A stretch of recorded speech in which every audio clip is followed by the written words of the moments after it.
السلام علیکم ورحمۃ اللہ وبرکاتہ۔ عزیز طلبہ و طالبات، آج ہم علامہ اقبال کی نظم پڑھیں گے۔ تو پہلے ان کا تعارف دیکھ لیتے ہیں۔ 1877 میں ان کی پیدائش ہوئی ہے اور وفات 1938 میں ہوئی۔ علامہ اقبال کا جو تعارف ہے وہ آپ کو اس میں سے جو اہم لائن ہیں تو اس کو آپ کو یاد کرنا ہے، کیونکہ اکثر کبھی کبھی ایگزام میں شاعروں میں اگر کوئی سوال ہوتا ہے تو ان کا سوال 80% ہوتے ہیں، آنے کے چانسز ہوتے ہیں۔ اچھا، تو اب ان کا ہم تعارف دیکھ لیتے ہیں۔ علامہ اقبال سیالکوٹ میں پیدا ہوئے، پنجاب میں، پنجاب کا ایک شہر ہے۔ شمس العلماء مولوی سید میر حسن سے فارسی، عربی اور دینی علوم کی تعلیم حاصل کی۔ سیالکوٹ ہی میں ایک انگریزی اسکول سے انٹرنس کا امتحان پاس کیا۔ اسکاچ مشن اسکول سے FA کیا۔ لاہور میں اعلیٰ تعلیم پائی۔ ابتدائی تعلیم کے زمانے ہی میں شعر کہنے لگے تھے۔ جب انہوں نے پڑھائی شروع کی تھی تو شروع کے زمانے میں ہی، چھوٹے تھے تب سے ہی یہ شعر کہنے لگے تھے۔ اس وقت ہندوستان میں داغ کی شاعری کا ڈنکا بج رہا تھا۔ داغ دہلوی جو ہیں وہ بہت مشہور تھے اس وقت ہندوستان میں۔ ابتدا میں اقبال نے خط و کتابت کے ذریعے ان کی اصلاح لی۔ سب سے پہلے انہوں نے شروع جب کیا تھا، انہوں نے اپنے شعر و شاعری کا آغاز کیا تھا، تب انہوں نے ان کو خط و کتابت کے ذریعے سے ربط و ضبط کیا اور ان کی اصلاح لی، ان کی صلاح لی۔ لاہور ہی میں تعلیم کے دوران پروفیسر آرلینڈ سے فلسفے کی تعلیم حاصل کی۔ جب پروفیسر آرلینڈ انگلینڈ چلے گئے تو ان کے اصرار پر اقبال نے 1905 میں یورپ کا سفر کیا، اور جب لاہور میں تھے تو اس وقت انہوں نے پروفیسر آرلینڈ سے فلسفے کی تعلیم کو حاصل کیا، اور پھر جب وہ انگلینڈ چلے گئے تو انہوں نے ان کو اصرار کیا کہ آپ بھی یورپ میں آ جائیں، یورپ چلے جائیں، تو انہوں نے پھر وہاں کا سفر کیا۔ وہاں فلسفے میں مزید مہارت پیدا کی اور فارسی ادب کا مطالعہ بھی جاری رکھا۔ وہاں پر انہوں نے اور زیادہ اسی پر کام کیا، اور ساتھ ہی ساتھ فارسی جو لینگویج ہے اس پر بھی انہوں نے مطالعہ جاری رکھا۔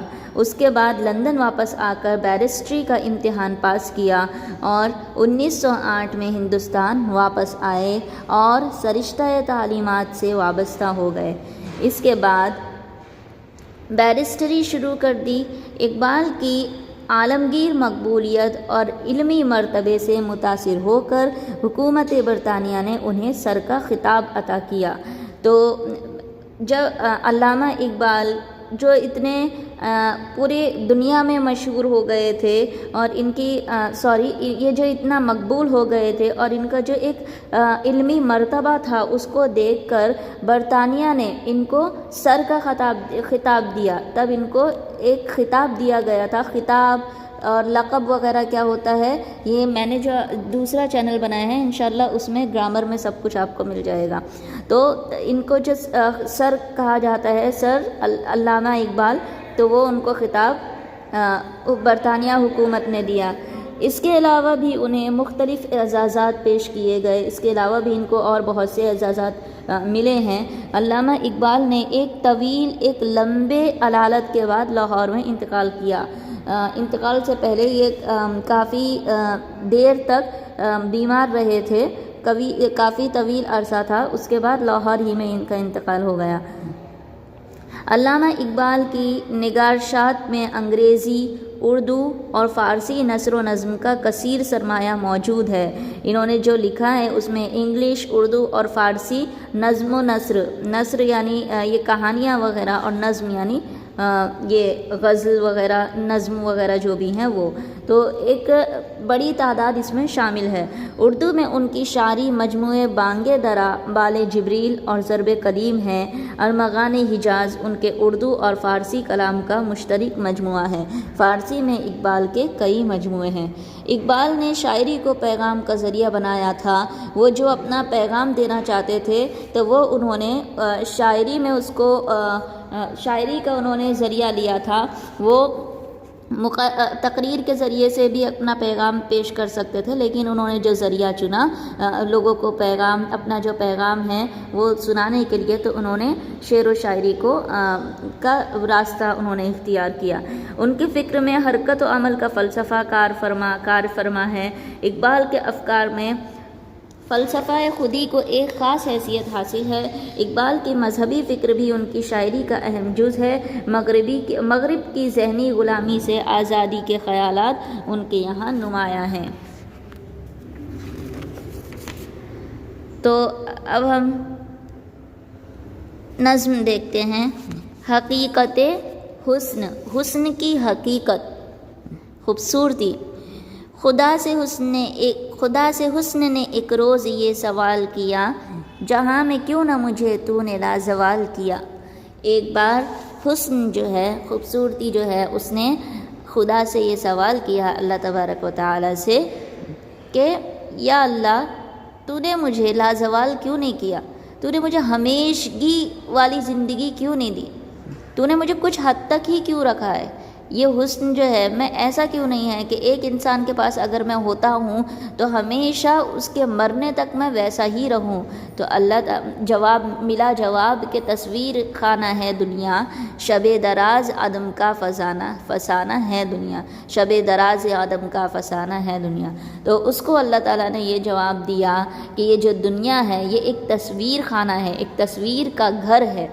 تو اور اس کا ایک لمبی رات کی طرح کا سفر ہے یہ، بس یہ جو کہانیاں ہوتی ہیں لمبی راتوں کی، بس ویسا ہی یہ بھی ایک سفر ہے۔ ہوئی ہے رنگ تغیر سے جو نمود اس کی، وہی حسین ہے حقیقت زوال ہے جس کی، وہی حسین ہے حقیقت زوال ہے جس کی۔ تو اللہ تعالیٰ کہہ رہے ہیں اس کو کہ جو یہ تغیر وغیرہ تو ہوتا ہی رہتا ہے، رنگ جو ہے یہ بدلتا رہتا ہے، تغیر مطلب بدلنا، تو اس میں تبدیلی ہوتی رہے گی۔ جس طرح سے ایک رات میں رات کے بعد دن آتا ہے، رات کے بعد پھر صبح ہوتی ہے، صبح کے بعد پھر دوپہر ہوتی ہے، دوپہر کے بعد پھر واپس رات ہوتی ہے، تو اسی طرح سے دنیا کا بھی یہی اصول ہے کہ پہلے بچپن آتا ہے، پھر جوانی آتی ہے، خوبصورتی آتی ہے، اور اس کے بعد ایک وقت کے بعد وہ خوبصورتی چلی جاتی ہے۔ وہی حسین ہے حقیقت زوال ہے جس کی۔ تو یہی ہے حسن جو ہے اس کی حقیقت ہی یہی ہے کہ اس کو ایک وقت کے بعد ختم ہو جانا ہے، ہمیشہ کے لیے حسن کبھی بھی نہیں رہ سکتا۔ کہیں قریب تھا یہ گفتگو قمر نے سنی، فلک پہ عام ہوئی اختر سحر نے سنی۔ تو کہیں پر قمر جو ہے، جو چاند جو تھا وہ قریب ہی تھا، تو اس نے اللہ تعالیٰ کی اور حسن کی یہ بات سنی، گفتگو سنی، اور پھر بعد میں اس نے آسمان پر اختر سحر کہتے ہیں صبح کا ستارہ، تو اس نے یہ بات جو ہے وہ صبح کے ستارے کو بتا دی آسمان پر۔ سحر نے تارے سے سن کر سنائی شبنم کو، فلک کی بات بتا دی زمیں کے محرم کو۔ پھر سحر جو ہے، صبح نے یہ بات بتا دی، ستارہ جو ہے اس نے یہ بات شبنم کو بتا دی، اور شبنم کو زمیں کا محرم اس لیے کہا گیا ہے کیونکہ وہ فلک سے زمین پر آتی ہے صبح میں۔ شبنم اوس، شبنم جو رہتی ہے، اوس جسے کہتے ہیں، وہ شبنم ہے یہاں پر۔ تو کیونکہ وہ آسمان سے نیچے زمین پر آتی ہے تو اس لیے وہ ہو گئی آسمان کی رازدار ہو گئی ہے۔ تو اس نے یہ بات جب وہ نیچے آئی، شبنم نیچے آئی جب وہ پھولوں کے پاس، تب اس نے یہ بات پھول کو بتا دی۔ بھرائے پھول کے آنسو پیام شبنم سے، کلی کا ننھا سا دل خون ہو گیا غم سے۔ اور پھر جب اس نے یہ بات پھول کو بتائی جو کہ ابھی کھلا بھی نہیں تھا کہ اس طرح سے میں نے حسن کی بات چیت سنی ہے اللہ تعالیٰ سے، تو اللہ تعالیٰ کہہ رہے ہیں کہ حسن کبھی بھی ہمیشہ نہیں رہتا، کوئی بھی چیز ہمیشہ نہیں رہتی، ایک نہ ایک دن وہ ختم ہو جاتی ہے۔ تو وہ کلی جو ابھی کھلی بھی نہیں تھی، اس نے جب یہ بات سنی تو وہ رونے لگ گیا، اور اس کا جو چھوٹا سا دل تھا وہ پورا غمگین ہو گیا، پورا خون جیسے کہ اس کے دل میں آ گیا ہو، بہت زیادہ غمزدہ ہو گیا۔ چمن سے روتا ہوا موسم بہار گیا، شباب سیر کو آیا تھا سو گوار گیا۔ پھر جو موسم بہار تھا اس وقت وہ آیا ہوا تھا، جب اس نے چھوٹی سی ننھی سی کلی کا دل جب اتنا غمگین دیکھا، جب اس کو اداس دیکھا، تب وہ بھی بہت زیادہ اداس ہو گیا اور وہ بھی رونے لگ گیا اس کی اداسی کو دیکھ کر۔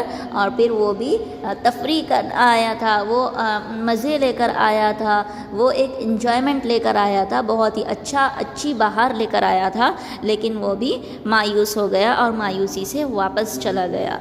یہ تھا ہمارا آج کی نظم۔ تو اس کو آپ لوگ اچھی طرح سے سمجھ لیجئے، نہیں سمجھ میں آتا ہے تو مجھ سے پوچھیے۔ السلام علیکم۔